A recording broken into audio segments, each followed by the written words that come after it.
jadi apa ini? Kadang-kadang begini, ketika saya ngomong di luar itu tidak ada beban. Justru ada beban itu ketika ngomong dengan teman-teman sendiri.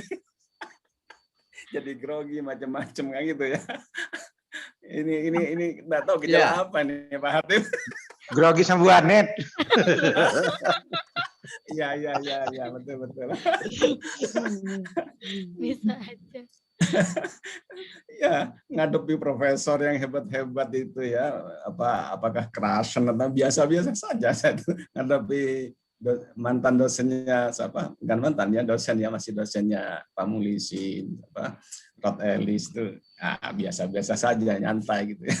Tapi ngadepi teman-teman kadang-kadang ada sesuatu. Ini Pak, saya mau belajar psikologi. Gimana? Soalnya besok gak ketemu lagi, jadi santai. Kalau teman-teman gitu. sendiri kan tiap hari ketemu. Betul juga itu. Nggak ada beban akhirnya. Ngomong salah nggak masalah ya, ketemu orang yang tidak setiap hari ketemu dengan kita, bisa jadi seperti itu ya. Tapi yang pasti bahwa saya bersyukur kita bisa bincang-bincang santai pada hari Jumat ini dalam rangka untuk saling bertukar pengalaman, bertukar wawasan ya, dalam rangka untuk mengembangkan mulai dari individu-individu personal kita, dan tentunya tadi sudah disampaikan ini berdampak pada lembaga kita, mulai dari prodi, fakultas, bahkan Muhammadiyah kan ya. Itu yang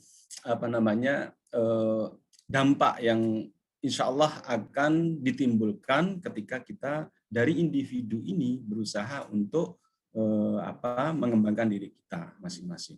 Baik Bapak Ibu, saya mungkin terbantu untuk bincang-bincang ini dengan menggunakan ini ya. Kalau kita mulai tergantung ini ya, tergantung dengan media ya. Tapi saya yakin bahwa dengan media itu justru kita memang bisa bagi si penyampai, bisa terbantu menyampaikan pesannya, informasinya dengan baik. Yang mendengar juga begitu dapat menerima pesan informasi itu dengan baik pula. Ya, karena beberapa penelitian Pak Budi kalau tidak salah itu sudah meneliti, Pak Budi Profesor FKIP UNED itu tentang multi-modality. Ya, jadi modalitas ragam yang banyak beragam itu membantu mahasiswa memahami untuk menerima apa yang dia pelajari. Baik, saya kira sudah saya di enable to share screen. Sudah Bapak, sudah. Ya, baik.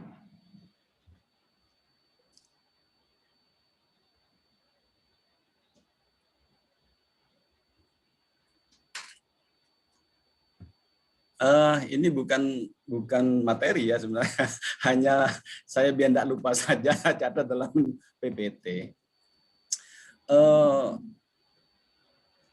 Saya juduli bincang-bincang hari ini dengan personal branding, ya, membranding diri kita. Ini pada dasarnya tadi sudah disinggung sebenarnya, Bu Ana sudah cukup itu menyampaikan tadi itu ya, di pengantar itu, bahwa ini bagian dari pengembangan profesionalisme dosen, kepingan dari pengembangan profesional dosen. Jadi banyak kepingan-kepingan kita ya salah satunya adalah personal branding ya. Tadi sudah disinggung bahwa ini akan berdampak tidak hanya pada diri kita saja tetapi juga kepada lembaga.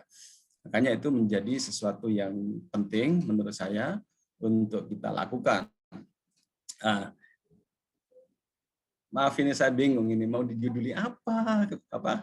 Kalau dulu zamannya Pak Rektor Dr. Aminullah itu kami pernah menginisiasi namanya Friday Talk gitu.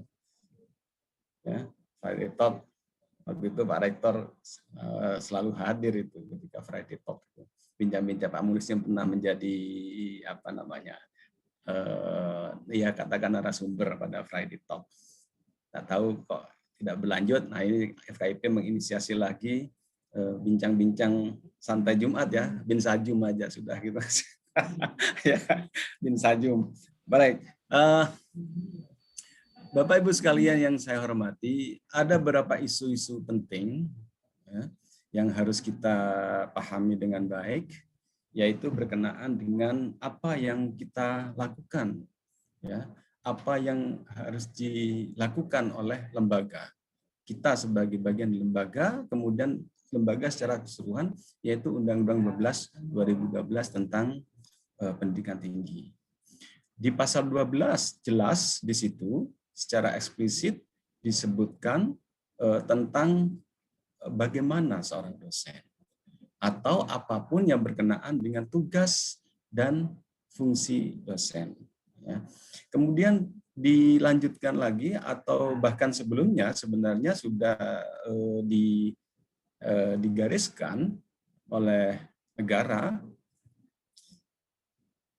dalam bentuk undang-undang juga, yaitu Undang-Undang 14 2005. Saya kira yang PPG hafal semua ini, mungkin sampai isinya saya tidak hafal, Bu Anet mungkin hafal isinya. 14 2005 tentang guru dan dosen.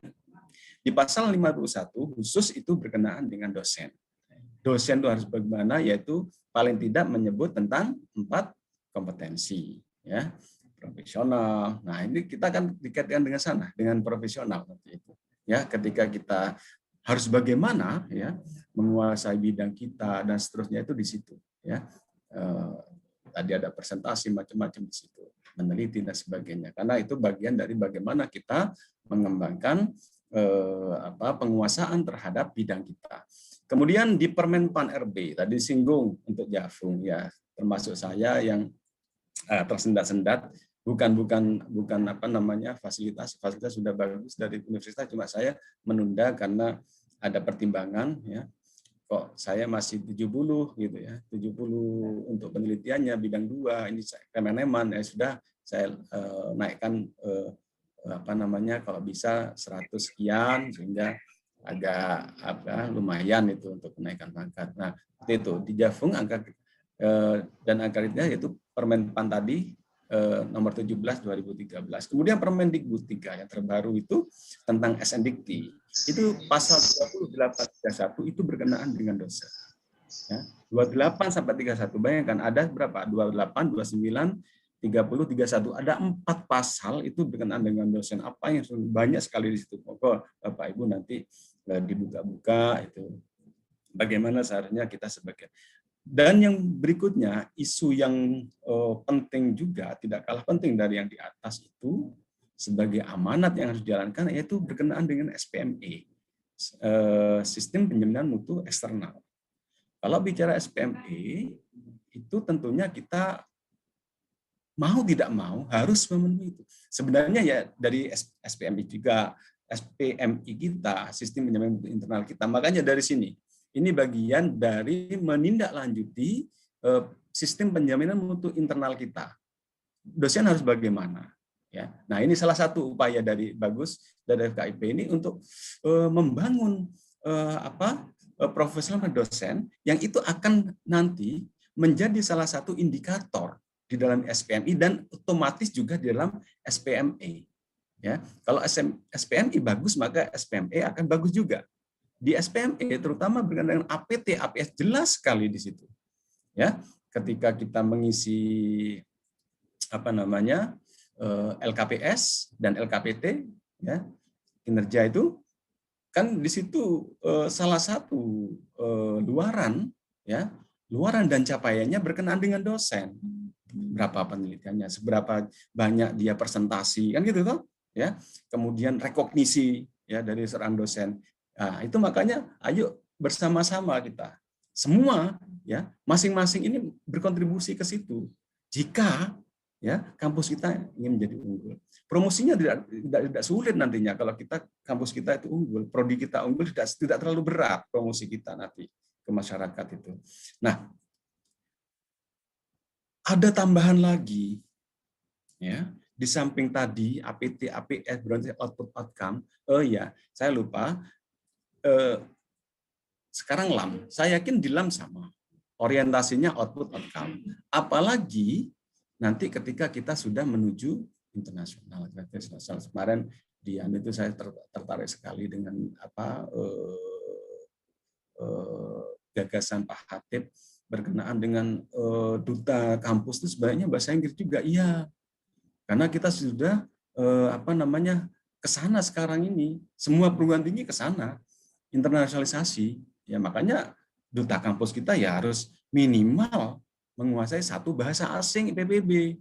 Dalam hal ini yang paling mudah, bukan paling mudah ya, yang terjangkau oleh kita itu adalah bahasa Inggris. Ya nanti tambah aja bahasa Arab apa terserah gitu ya. Nah, yang terakhir itu berkaitan dengan 8 IQ. Ternyata kalau Bapak Ibu buka pedoman IKU ya, itu untuk PTN sebenarnya. Tetapi ya, kemudian PTS diwajibkan. PTN itu artinya waktu yang diberikan oleh pemerintah lebih pendek untuk mencapai itu.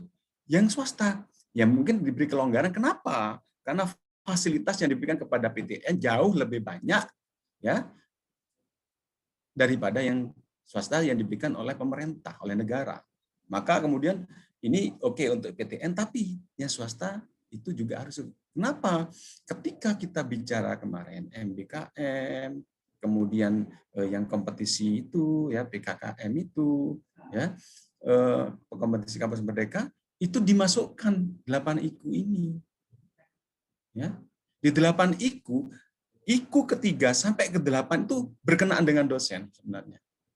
Ya, dosen berkiprah di luar, makanya nanti monggo Pak Dekan di bagaimana caranya memfasilitasi dosen-dosen yang kepingin berkiprah di luar, mungkin Bu Anet lulus ini jadi konsultan di mana di Vietnam itu difasilitasi saja itu. Karena pemerintah menginginkan orang-orang Indonesia SDM ini bisa berkompetisi di kancah internasional.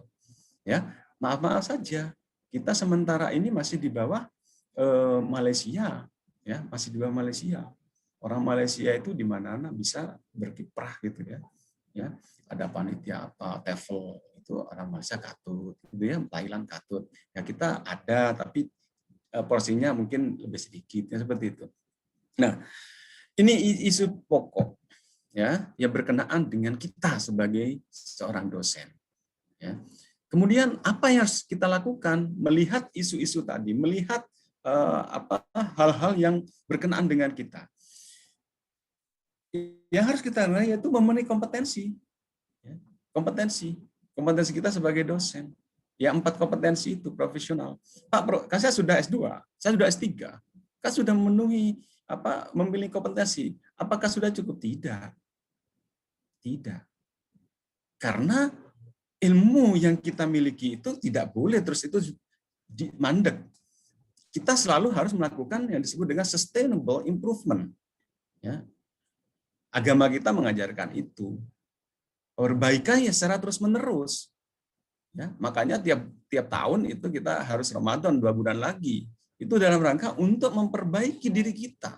Sustainable improvement itu yang penting dalam hidup ini. Ya termasuk ketika kita sebagai dosen. Kita sudah memiliki kompetensi, tapi kompetensi harus terus kita tingkatkan terus. Ya. Karena namanya ilmu terus berkembang. Bahasa Inggris apa tidak. Ya. Makanya kepada mahasiswa kita selalu coba carilah yang yang agak baru referensinya. Denzin tahun 89 qualitative research itu ya, handbooknya yang tebal. Saya S3 itu 2005 sudah ada kok, ini ada mahasiswa S1 hari ini pakai 89. Gawat ini ya. Berarti ini ada tidak melakukan sustainable improvement. Nah, kita sebagai dosen kan tanggung jawab juga ya. Berarti jangan-jangan ilmu kita cuma di situ saja gitu. Nah, itu tidak boleh. Ya kan? Nah, terus kita baca terus ya. Baca terus ya. Kita tingkatkan ilmu kita ya, penguasaan terhadap ilmu yang kita tekuni ya melalui berbagai macam cara tentunya, tidak harus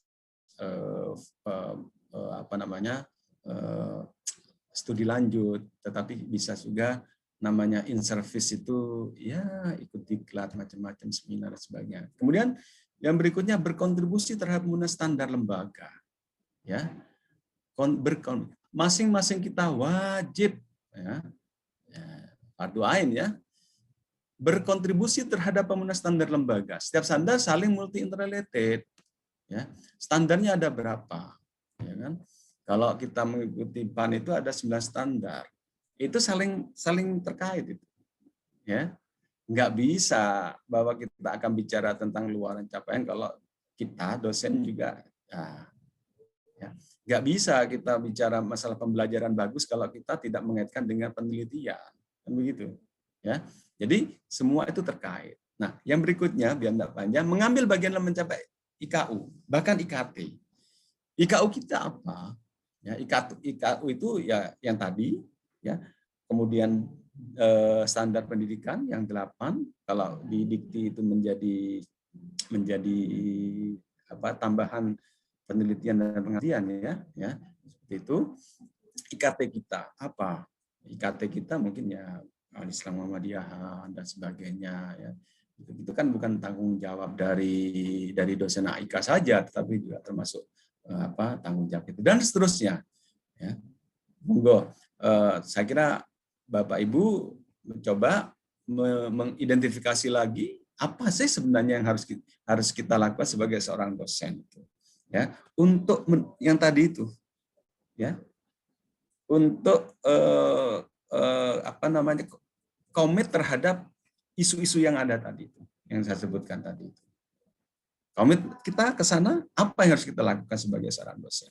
Nah, maka perlu kemudian kita melakukan salah satu dengan melakukan personal branding. Personal branding itu bukan kita mempromosikan diri, membagus-baguskan, bukan.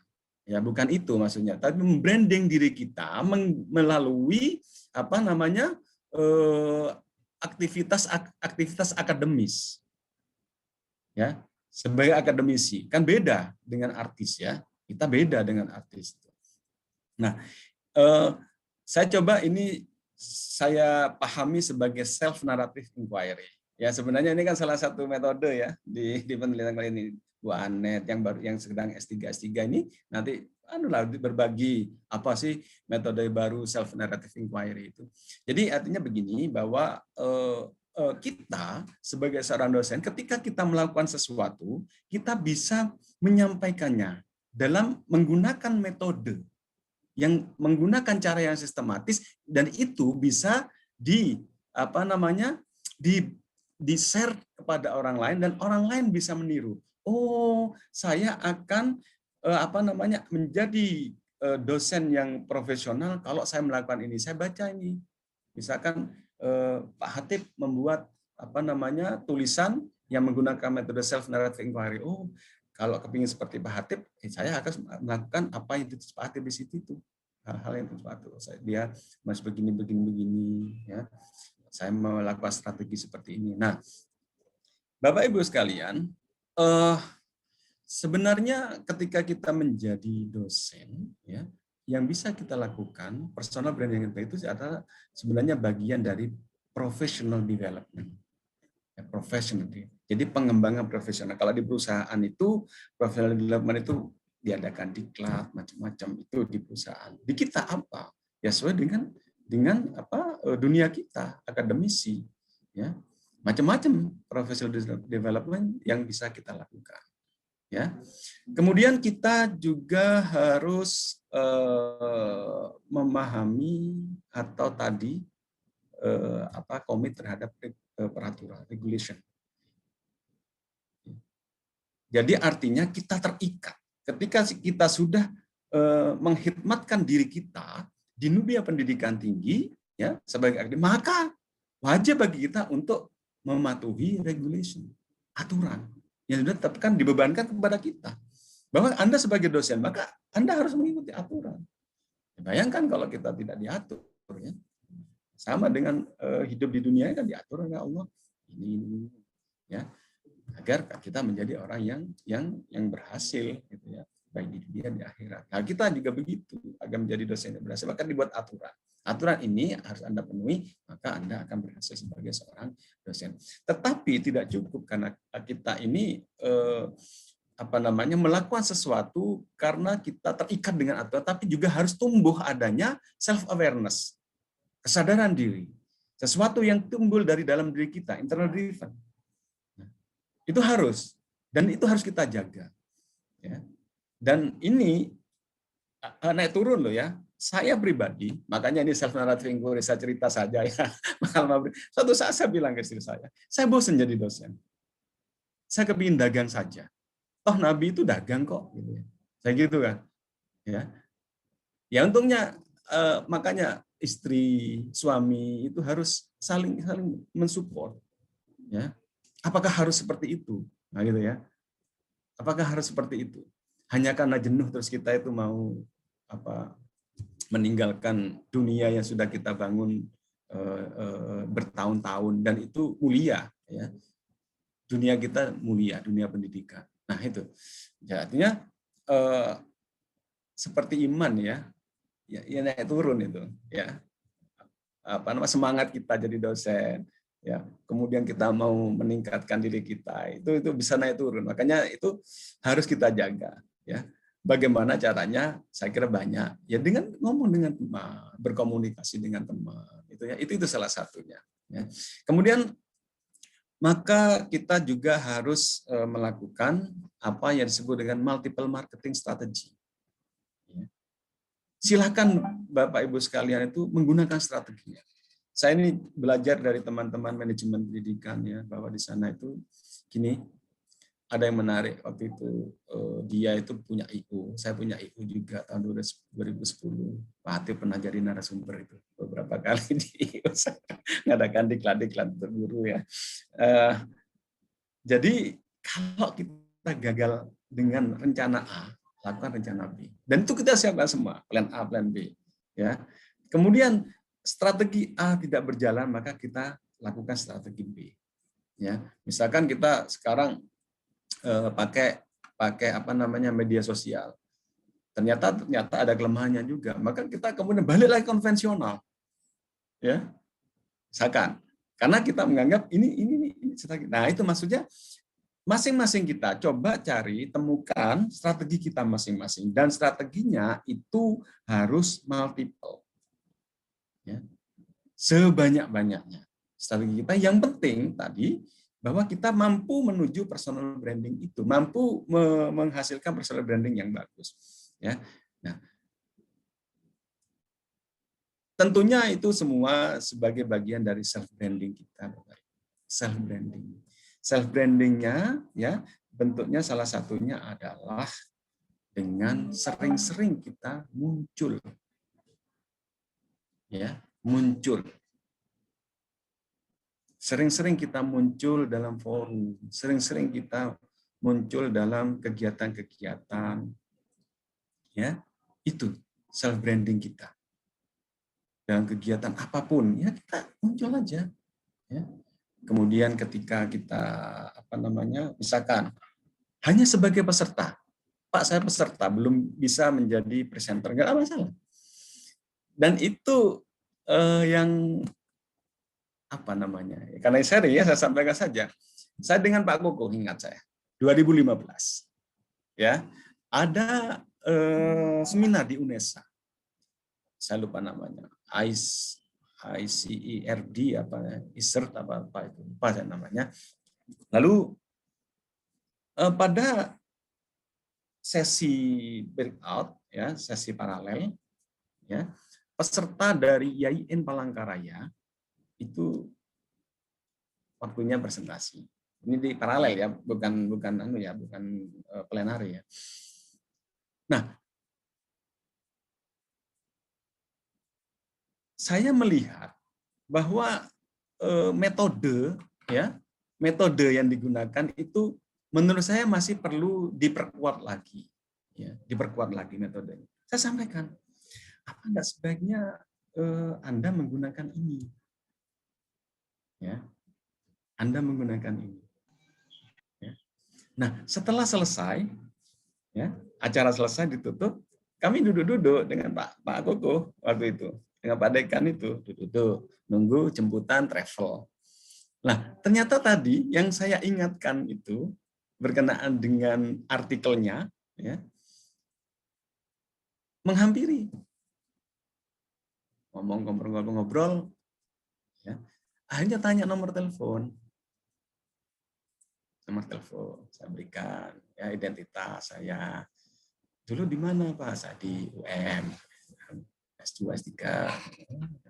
Akhirnya tidak lama saya ditelepon, Pak, kalau Bapak saya jadikan sebagai reviewer di jurnal saya gimana? Monggo. Ya. Dengan senang hati saya bisa mendapatkan apresiasi seperti itu. Hanya masuklah saya pertama kali kan di review itu 2016 sebagai reviewer di jurnal Jeffel IAIN Palangkaraya. Sekarang Sinta 2 loh itu, akreditasi sudah ya. Karena akreditasi itu 1-2 kan. Ya. 2 sudah akreditasi sekarang ini. Jadi 1-2.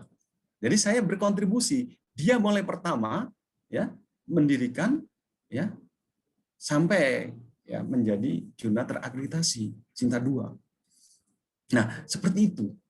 Self branding. Jadi ketika ada acara, kita akan nyampaikan. Nggak usah kita ragu, usah takut. Perkara salah kan tidak masalah. Ada diskusi. Dan diskusi seolah akan muncul ide-ide kita. Oh ini begini, gitu. Oke, jadi seperti itu. Kemudian networking. Ya, jangan pernah kita membatasi diri kita. Networking, bangun networking. Ya, bangun jaringan kita. Dengan siapa, Pak? Siapapun. Ya, dengan siapapun. Kan kita di Muhammadiyah itu diajarkan ya kita tidak boleh eksklusif ya. Kiai Ahmad Dahlan itu bersahabat dengan Romo ya yang dari Jogja itu ketika berangkat sebagai utusan daerah ke Jakarta selalu bersama dengan beliau. Bersama, aman ya. Tetapi ketika sudah bicara masalah dakwah beda ya, sampai dia mengaku saya ini kalah dengan Muhammadiyah. Gerakan kristenisasi kan begitu ngaku kan akhirnya kalau tidak ada Muhammadiyah, mungkin Indonesia sudah lama mayoritas Kristen. Karena Muhammadiyah, ya, maka sulit bagi gerakan misionaris. Kan gitu toh? Misionaris mendirikan sekolah, Muhammadiyah mendirikan sekolah. Misalnya orang Nasrani mendirikan panti asuhan, kita mendirikan panti asuhan gitu. Gak bisa bergerak gitu ya. Nyumbang duafa, kita nyumbang duafa. Itu. Dia berteman. Nah, maksud saya kenapa tidak kita juga seperti itu? Insya Allah itu sudah saya lakukan bertahun-tahun Bapak Ibu. Saya sejak 2008 itu ketika ada waktu ke Unimor. Unimor itu dulu sebelum negeri adalah perguruan tinggi yang di bawah yayasan para Romo, ya Romo Katolik. Saya bantu mendirikan prodi baru, mendirikan biologi, pertanian. Ya. Kalau dulu kan masih paper base ya, proposal nanti saya ikut ngantar ke Dikti dan sebagainya. Dengan siapa saja. Nah, ada orang dari Universitas Advent, Pak, jurnal saya ini kok masih ya Pak ya? Kayaknya karena Pak, kurang reviewernya Pak, terutama yang punya Scopus ID. Kalau Bapak saya pakai, silakan aja. Jadi seperti itu. Ya. Alhamdulillah saya punya Scopus ID, itu salah satu bagian dari personal branding juga. Punya Scopus ID. Ya. Bapak Ibu bisa. Ya, tinggal nanti bagaimana kita di sini bekerja sama ya untuk saling melengkapi siapa yang bisa bisa publikasi di jurnal berreputasi. Nah, itu ya nanti saling gandol gitu ya. Saling gandol. Nah, seperti itu. Kemudian yang berikutnya media base. Manfaatkan semua media, Bapak Ibu sekalian. Bapak Ibu punya WA di grup. Bapak Ibu sampaikan idenya begini-begini. Dari situ orang akan mengenal Bapak Ibu. Di grup WA, di grup FB. Saya gunakan semuanya. Facebook itu ya, ada apa? Itu saya enggak. Saya ikut ini di sini, saya ikut ini di situ. Ya, sampai ya maaf saja sampai kewalahan ya. Saya masih punya utang ke orang Vietnam, Dr. Pu itu, untuk menulis buku riset itu. Sampai sekarang belum selesai ya. Kewalahan ya. Kemarin yang dari Pakistan itu nawari, Anda masuk di jurnal ini gitu ya. Ya sudah. Kadang-kadang kita sampai sulit ya untuk ngaturnya itu. Nah, ya itu karena tadi kita manfaatkan media, ya, media yang ada. Apalagi seperti sekarang, kita hari ini melakukan sesuatu, orang lain di seluruh dunia tahu kita, ya. Nah, ketika di Facebook, ya, di Facebook itu, ketika Profesor siapa menyampaikan posting sesuatu, kita berusaha merespon ya gagasan kita, begini daripada sekedar ngasih jala jempol itu akan dibaca oleh orang lain. Wah, orang ini kayaknya punya wawasan yang cukup. Ini saya punya seperti itu. Yang kemarin Filipina itu kan begitu. Saya post ketika memberikan kuliah tamu di Hiroshima itu, saya post di Facebook, dibaca oleh dia. Loh, dia orang sosial pendidikan gitu ya, pendidikan yang bidang sosial humaniora. Padahal dia itu bidangnya biologi ya, dari Mindanao itu. Dihubungi saya, Anda nulis apa kemarin? Saya memberikan kuliah apa? Ini gini. Ya, perspektif pendidikan pada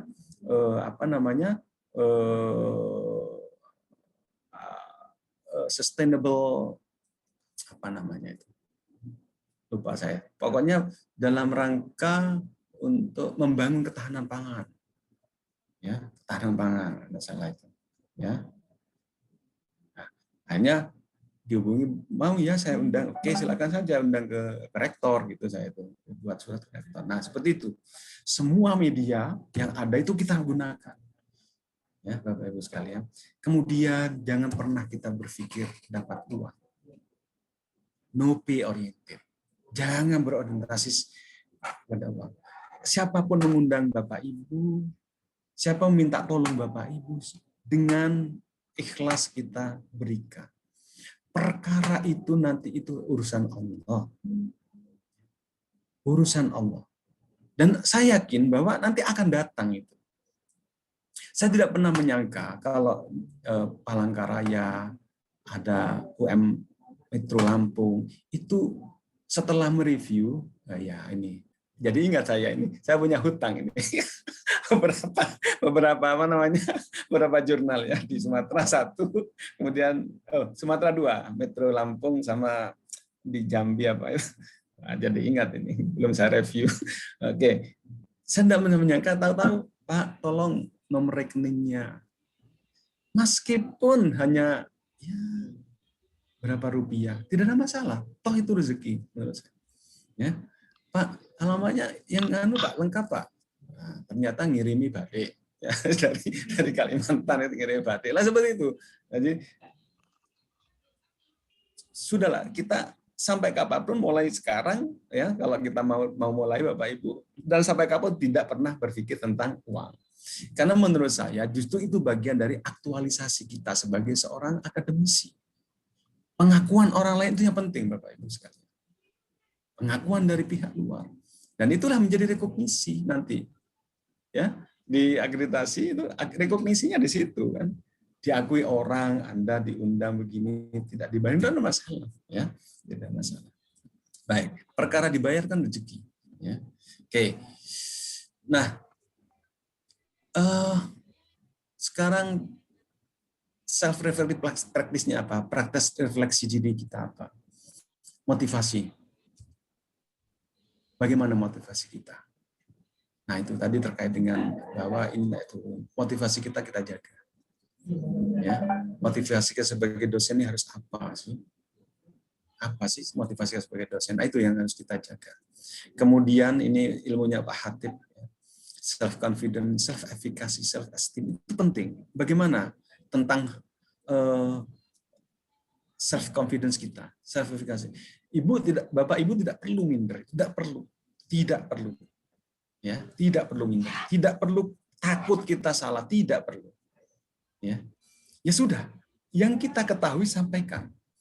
Saya pernah ketika selesai di Wollongong, ya, Ibu Sawitri yang tahu ini Wollongong, ya, profesor di Jepang mendekati saya. Dia tidak setuju konsep EMI disamakan dengan cross curriculum, English cross curriculum. Ya, saya bilang enggak, menurut saya sama.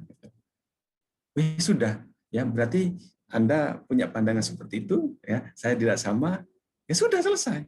Ya, diskusi, ya seperti itu, tidak ada masalah. Ya, saya memberi contoh ini artinya bahwa kita harus punya keyakinan. Ya sudah seperti itu. Nah, suatu saat ketika Anda ada forum macam-macam, ya sampaikan. Saya punya gagasan seperti ini. Kemudian saya akan ikut ini. Sudah, daftar saja, Bapak Ibu. Tidak usah takut nanti saya tidak diterima, tidak masalah. Ya, publikasi saya kemarin ditolak kok. Ya, yang penelitian sebelumnya internal itu kan ditolak, gitu. Salah masuk katanya. Bukan jurnal yang ini, jurnal kembaran saya yang skupnya sama, gitu ya. Tidak apa-apa kan. Saya pernah ditolak di mana di Q1 di Eropa itu, ya nggak apa-apa. Tetap kita punya esteem, punya efikasi gitu ya. Punya ya saya bisa. Gitu. Ya. Tidak terus kita ini minder, enggak perlu. Kemudian penting bagi Bapak Ibu melihat kembali attainment, capaiannya apa, dan punya target apa sebenarnya. Coba dilihat, saya punya target seperti ini. Saya tahu ini harus bisa presentasi sekian. Target, bikin seperti itu. Perkara tidak tercapai kan tidak masalah. Ya kita evaluasi kenapa sih kemarin saya itu kok gagal ya, di situ. Kenapa sih kok tidak diterima di conference yang bereputasi itu. Nah, kita bisa belajar lagi. Ya. Kemudian penting bagi kita Bapak Ibu ya, membuat roadmap. Secara institusi ada roadmap, tapi kita juga roadmap sendiri, riset kita. Makanya menurut saya Bapak Ibu ketika membuat roadmap itu jangan terbatas satu. Saya belajar juga ini dari namanya Profesor Amin ya di mana di UM itu ya yang ahli biotek itu. Jadi ternyata roadmap-nya itu banyak. Makanya saya ikut-ikutan. Jangan dibatasi SLE saja, jangan. Jangan nanti kita kesulitan itu. Jangan. Ya. Tapi jangan banyak-banyak ya, mungkin 4, ambil SLE, applied linguistik apa gitu ya. Dan apa. Itu caranya, bikin roadmap. Saya akan nyoba meneliti ini, yang ini ya dulu yang saya sanggup lakukan. Nah, ketika ada ingin publikasi, misalkan mau didiseminasi dulu di seminar, kita mudah. Ini saya kayaknya masuk ini. Nah, kalau kita hanya sangat sempit, sulit nanti itu. Sulit cari tempat untuk mempublikasikan, mengenalkan kepada orang apa yang sudah kita lakukan karya kita. Kan itu sebenarnya ya tujuannya. Kemudian forum asosiasi dan seterusnya itu upayakan ikut ya sebanyak-banyaknya ya. Dan saya kira tidak semuanya kok berbayar. Saya kemarin di Saudi Tisol itu tidak bayar, gratis. Mungkin awal ya, karena awal baru buka inaugural kemarin itu dia menerima keanggotaan baru ternyata gratis ya. Itu penting ya, karena dengan ini kita akan dikenal ya, dikenal orang dengan terlibat dalam forum asosiasi, dikenal orang ya. Termasuk buku-buku Bapak Ibu, buku-buku itu yang saya sebar itu sebenarnya ada, saya kadang capek downloadnya itu ya, banyak sekali buku-buku baru itu ya, dari Facebook itu, dari Profesor Bagusan, itu kan buku baru dia itu 2021 sudah ya itu ya kita gini loh, seolah-olah kita ini akrab gitu loh, berusaha akrab dengan beliau-beliau itu. Ya. Meskipun gratul-gratul, saya lihat tidak semua loh ya, yang bahasa Inggris pun di Facebook itu grammarnya bagus, ada salahnya. Ya tidak apa-apa, ngomong apa. Oh ngerti kok, ya mereka itu ngerti yang dimaksudkan. Nah, itu ya apa namanya? Kalau orang bilang itu apa ya? Ini kayak putrinya Bu Anet itu, cerewet itu bagus itu gampang itu nanti itu. Iya, personal brandingnya itu gampang itu. Seperti itu benar itu. Ya. Sangat cerewet, Pak. Lah ya makanya dijaga itu kecerewetannya itu ya. Ya, okay. Nah, tentunya ada hal yang penting kita melakukan sebenarnya semua itu yang kita lakukan ya. Melakukan apa yang biasa dilakukan oleh siapapun di dunia ini untuk mengembangkan dirinya, untuk meningkatkan mutunya. VDCA sama, ya. Itu VDCA itu bukan organisasi saja, bukan kelompok orang, tetapi juga individu itu penting melakukan VDCA. Saya belum 100% melakukan VDCA dengan baik, ya. Kalau itu kita lakukan, insya Allah kita itu akan selalu meningkat kualitas diri kita. Ya, plan, do, check, action. Terus plan, apa yang kita rencanakan. Ya. Saya ada kekurangan ya, tentang hal ini. Terus terang saja. Nah, mari kita ini saling mengingatkan PDCA kita seperti apa. Kita punya perencanaan. Kita bikin roadmap tadi itu. Ya kan? Wah, ini tahun ini saya targetnya seperti ini. Kemudian kita lakukan, ya gimana? Cek, ya kan? Evaluasi kan? Ya, cek. Oh, nggak mencapai target. Kita perbaiki di action. Ya, kalau sampai target tingkatkan lagi kan gitu kan? Ya, atau kalau menurut Profesor Gibbs itu namanya reflective cycle model. Ini sebenarnya model pembelajaran juga ya, reflective cycle itu. Ya, action plan, description, feelings, evaluation, conclusion. Terus nanti muter lagi ke action plan lagi terus seperti itu. Saya kira itu Bapak Ibu sekalian yang bisa saya bagikan ya, pengalaman saya itu 16 itu saya potong terpaksa karena katanya yang perlu disampaikan 5 tahun terakhir ya. 5 tahun, yang 15 enggak perlu gitu ya, 14 enggak perlu gitu ya. Itu pun 5 tahun itu ada nama Pak Koko mestinya kalau 2015 karena saya berangkat ikut seminar itu ya ke Solo, ke Jogja, mana lagi ke Bali itu ya. Ya tahun-tahun itu sebelum 16. Oke. Jadi itu Bapak Ibu sekalian, ada kata-kata bijak ini dari Dr. Abdul Kalam. You cannot change your future, but you can change your habits, and your habit will change your future. Kamu tidak dapat merubah masa depanmu, tetapi kamu dapat merubah kebiasaanmu, dan kebiasaan itu yang merubah masa depanmu. Dan ini tentunya akan berlaku juga, akan berimbas kepada lembaga kita, ya, kepada organisasi kita dan seterusnya. Kayak gitu, terima kasih. Assalamualaikum warahmatullahi wabarakatuh. Waalaikumsalam warahmatullahi wabarakatuh. It's very fruitful, Pak. Sangat-sangat bermanfaat bagi kami semuanya, terutama saya ini. Yang ya mungkin seperti kata Bapak tadi, kadang-kadang di dalam berdiskusi ada perasaan yang, wah jangan-jangan salah nih, jangan-jangan begini dan sebagainya. Jadi personal confidence-nya itu masih benar-benar harus ditumbuhkan. Karena emang mungkin masih self regulation-nya belum kuat begitu.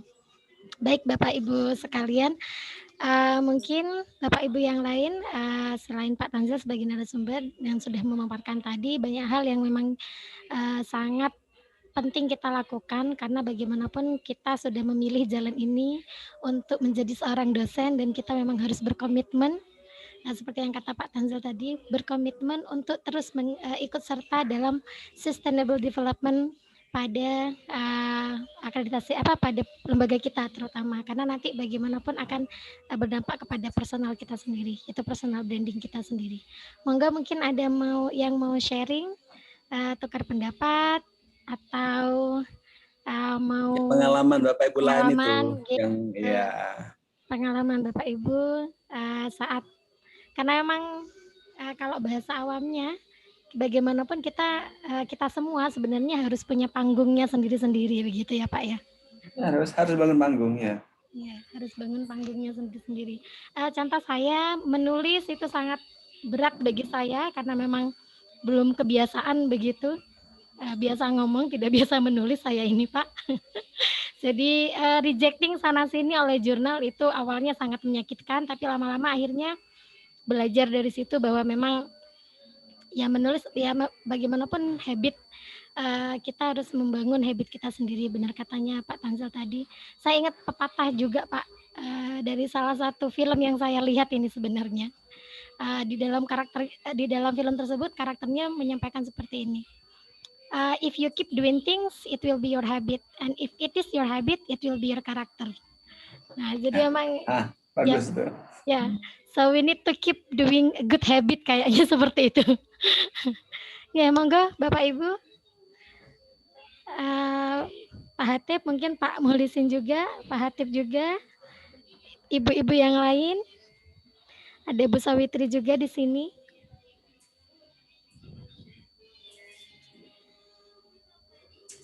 Yang jelas nervous memang awalnya sangat ciut ya Pak nyalinya. Ya. Membangun nyali itu emang agak susah Pak.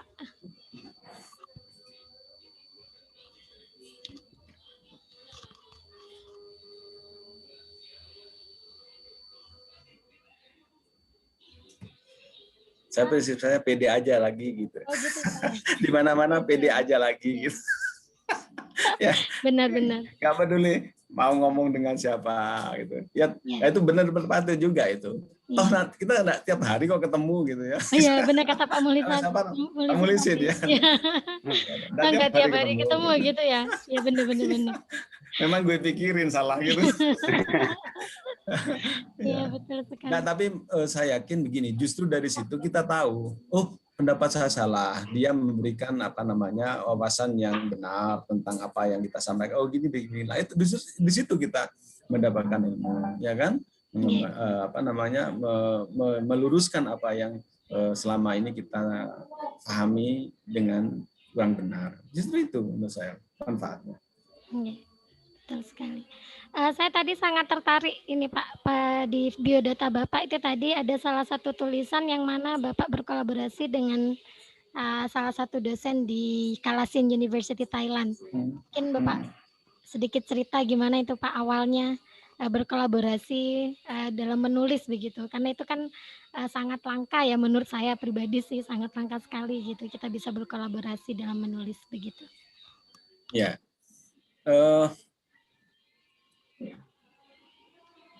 Tadi saya sebutkan bahwa pertama kita bangun networking. Jadi saya dengan yang bersangkutan ini tidak ujuk-ujuk mengajak kerjasama melakukan penelitian, ya kolaboratif research. Awalnya ketika ada kegiatan seminar itu kami saling tukar, tidak langsung ketemu, hanya melalui media dan sebagainya itu ya. Saya diskusi dengan dia. Masalah pernah sempat tanya ke Pak Muhlisin. Muhlisin dulu seangkatan enggak ini dengan ini, karena dia dari Canberra ya, dari Canberra. Ya. S2-nya di Canberra. Nah, ternyata mungkin kakak kelasnya. Nah, ya itu tadi ketika ketemu ya lewat media, ngobrol-ngobrol macam-macam. Nah, suatu saat ketika ada teman membutuhkan, ya, saya ingat dia teman membutuhkan untuk menjadi narasumber, ya. Karena bagaimanapun dalam seminar internasional itu kan harus dari sekian negara kan itu narasumbernya. Saya rekom dia. Saya katakan, saya rekom Anda gitu ya untuk mengikuti ini. Gimana, mau enggak itu? Iya sudah. Ya, hanya dari situ kami menjadi akrab. menjadi akrab sekali saya. Ya, sampai biasanya kan mereka tidak hal apa namanya dalam hal tertentu kan tidak mudah itu ya, sampai WA itu kan nomor telepon kan pribadi, sangat pribadi ya bagi orang-orang asing itu biasanya. Nah itu diberikan. Hanya saya biasa pakai WA ya. Nah, apa namanya kontak-kontak. Nah akhirnya satu saat saya membaca artikel kok ada penelitian termasuk dari Pak Handoyo itu ya, penelitian tentang intercultural value itu. Nah, ini kayaknya perlu ini di apa namanya dikembangkan, ini masih ada peluang ya, gap masih ada di sini untuk diteliti. Makanya kenapa tidak kita meneliti value yang ada di negara-negara selain Indonesia. Kalau sementara kan Indonesia saja ini. Nah, akhirnya saya teringat dia, oh ya sih, dia dari sana. Nah, kita manfaatkan. Nah, saya kan tidak mungkin ngambil data ke Thailand, ngambil data ke Vietnam, ya. Dia dari Vietnam, ya, cuma jadi dosen di Thailand. Saya tidak mungkin ngambil data di sana, ya. Ya sudah, dia saja saya libatkan, ya, saya libatkan. Mau nggak kita teliti ini? Saya propose ini, ya, penelitian saya ini. Oke, katanya. Sampai buku dikirim dari sana, kirimlah, nggak bayar, ya. Kan mahal dia ongkos kirim dari luar itu ya, nggak bayar, ya sudah teliti bareng, seperti itu. Itu jadi diawali dengan sesuatu yang mungkin sebelumnya tidak kita bayangkan, sampai ke situ, sampai mau melakukan penelitian. Ya berteman aja dulu kita, berteman aja dulu. Ya, berteman. Saya alhamdulillah dengan Pak Willy Randia dari Singapura itu ya, yang orang Indonesia, Jogja Sanata Dharma itu asalnya. Itu saya biasa. Malah beliau pernah saya carikan tempat apa ya untuk conference. Maksudnya dia memang terkenal kan sudah ya, tapi kan saya paling tidak bisa bantu kalau cuma 2-3 juta kan itu untuk apa conference kan sekitar itu ya 2-3 juta per sesi itu ya 1 jam itu, jadi seperti itu. Pak Willy teman saya di ya di mana di Sumatera itu sudah enggak apa-apa, siapa kasih aja Pak nomor kontak saya. Bahasa Inggris ya, Pak Willy enggak mau bahasa Indonesia, masih orang Indonesia. Ya, jadi seperti itu sekalian.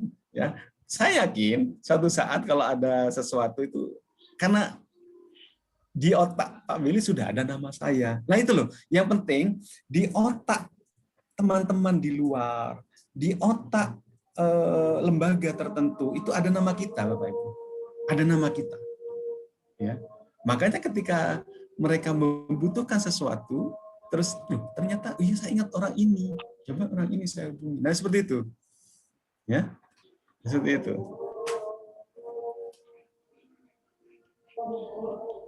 Masih ada ya.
Jadi seperti itu Bu Anet.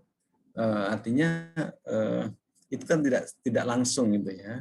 Pertama itu tadi kita friendship itu kita bangun ya, pertemanan itu ya, dengan mereka, kemudian kita berusaha memberikan kesan yang baik ya, dan insya Allah untuk tahap berikutnya ketika mereka kita ajak meneliti itu insya Allah pasti mau ya. Itu tadi kesan kita harus baik ya.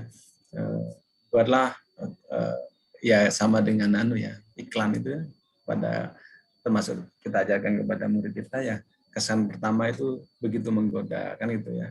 Itu insya Allah kalau mempesona, orang lain itu tidak akan keberatan untuk kita ajak kerjasama. Tidak ada biaya sama sekali ya, tidak ada. Malah saya begini, untuk menyiasati ini, karena kolaboratif harus ada ya, penelitian itu menjadi output ya, menjadi outcome ya, luaran dan capaian. Nah, sebaiknya ditambahi lagi dengan didanai oleh luar kan itu ya, didanai oleh luar.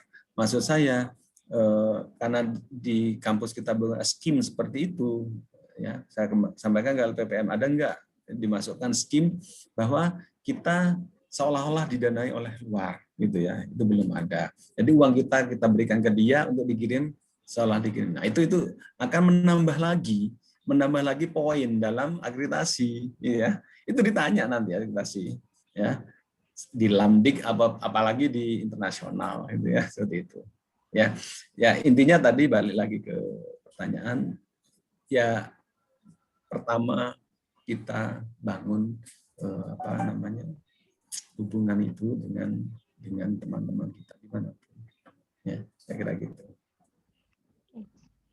Baik, terima kasih Pak Tanzil atas penyampaiannya tadi, sangat bermanfaat sekali bagi kami semuanya untuk membangun personal branding kita dan juga sebagai ajang aktualisasi diri kita yang bagaimanapun apapun yang kita lakukan dari individu ini, setiap individu melakukan sustainable development, maka nanti akan berdampak kepada kualitas dari lembaga kita sendiri.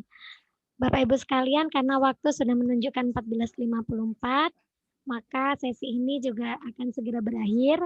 Namun sebelum saya akhiri sesi ini, ada beberapa hal yang ingin saya sampaikan, bahwa minggu depan narasumber Jumat depan sekitar tanggal 26